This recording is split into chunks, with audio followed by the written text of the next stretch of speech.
Hello everyone and welcome back to the channel. For today's video, I am going to teach you on how you can sell stocks in Google Finance. So, without further ado, let's begin.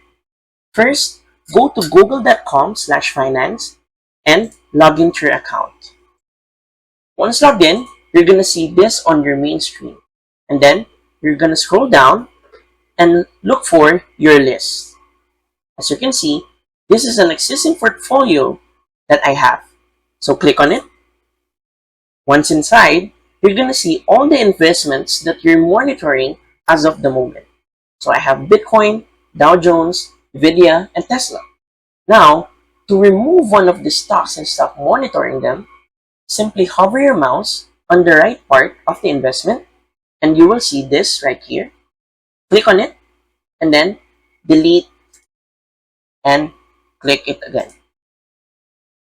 And as simple as that, you now stop monitoring the stocks for that specific investment. And that's it. So, if you find this video helpful, please don't forget to click like, share, and subscribe to the channel for more helpful video tutorials. See you in the next video. Bye!